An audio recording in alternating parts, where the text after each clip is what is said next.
subscribe Ito Money Vlog.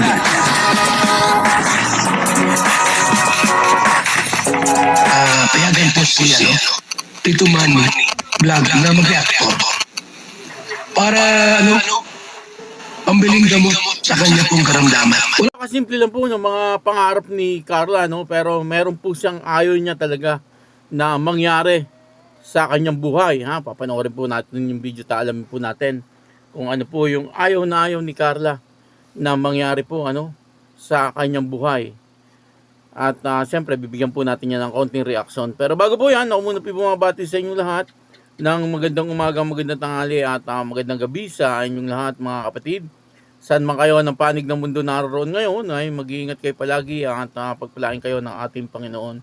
Maraming salamat din po sa patuloy na tumatangkilik sa aking YouTube channel at nanonood sa aking video reaction. Patuloy lang po natin suportahan sila Kuya Bal Santos Matubang, Kalingap Rob, at Edna Vlog, Jack Tapia, at yung mga kasamahan ko pong reactor sa Kalingap. Ganun din po yung mga charity vlogger na Kalingap partner. Ito po yung video na kung saan ay talagang ayaw na ayaw ni Carla na mangyari sa kanyang buhay at sa kanilang buhay. Ano po, at ang kabuuan po ng video ito ay mapanood po natin sa YouTube channel ni Kalingap Rob. Ayun tuloy lang po natin suportahan. Kalingap Rob, kasama na rin po Carla Topolar Vlog at Kalingap Jomar. Ito po yung video, panoorin po natin.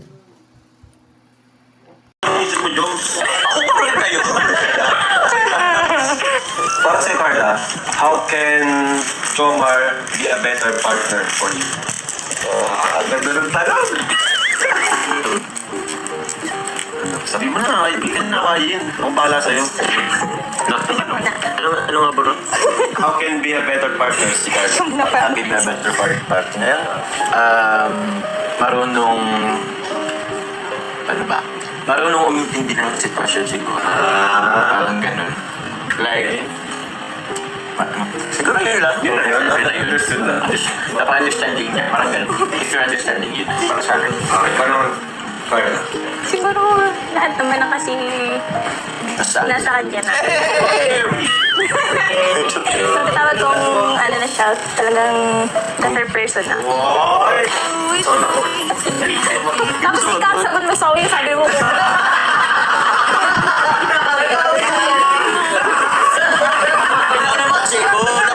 Ikaw na muna para nakaano ako.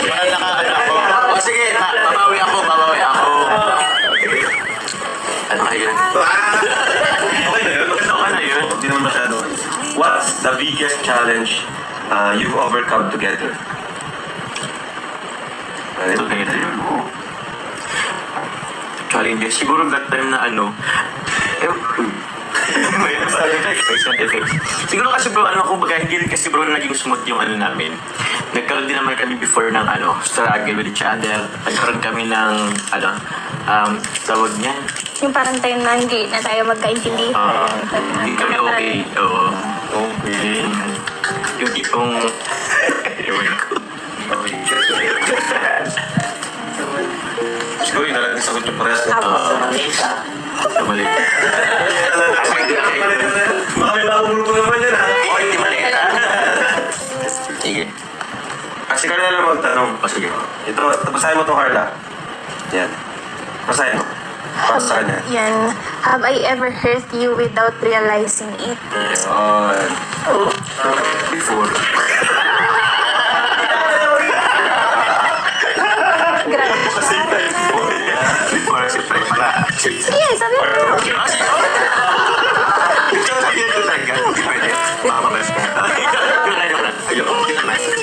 Normal. Siguro meron din naman nga, Okay, ba naman? have you ever, Have I ever... have I hurt you Mataming with beses.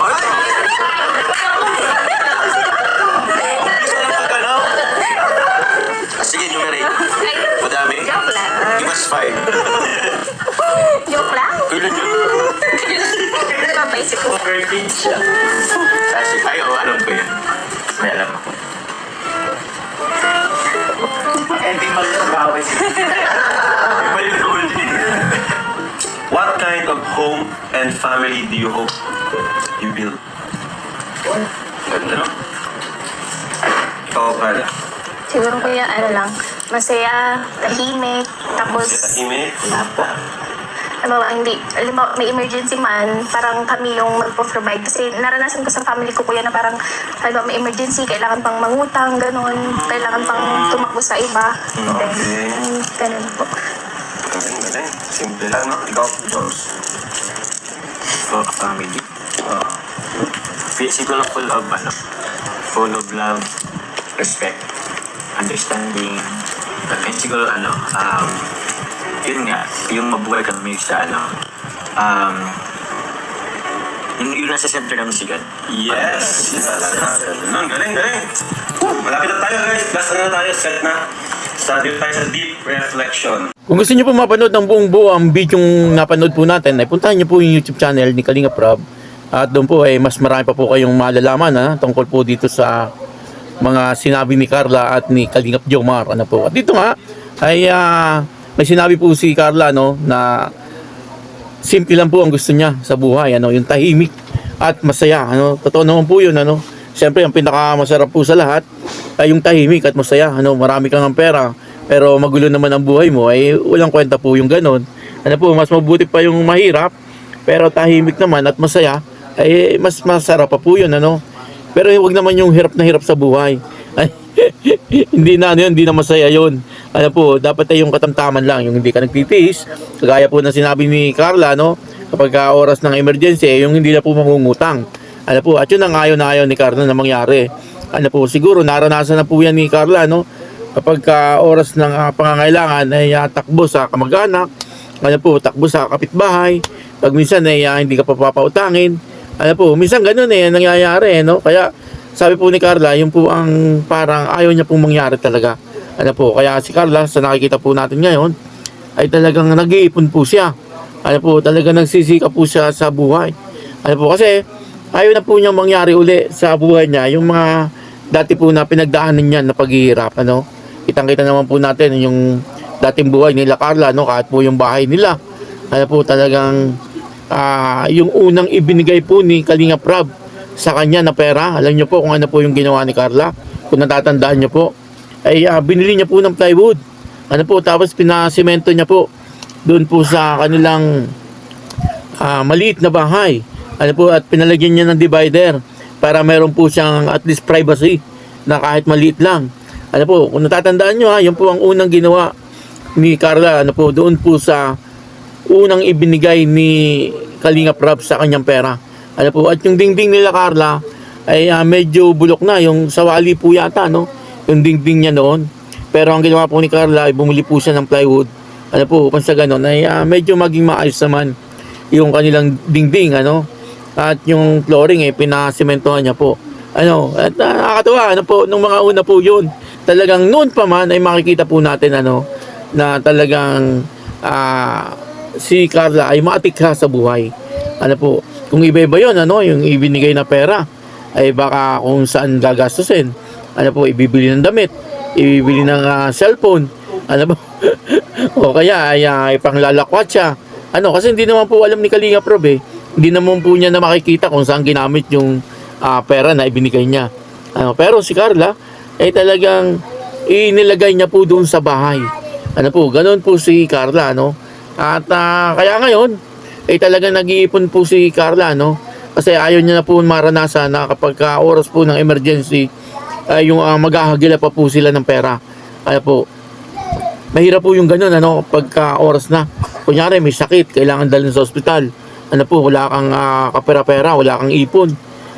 Maghahanap muna sa mga kapitbahay bago madala sa ospital yung kapamilya na may sakit. Paano kung walang magpautang?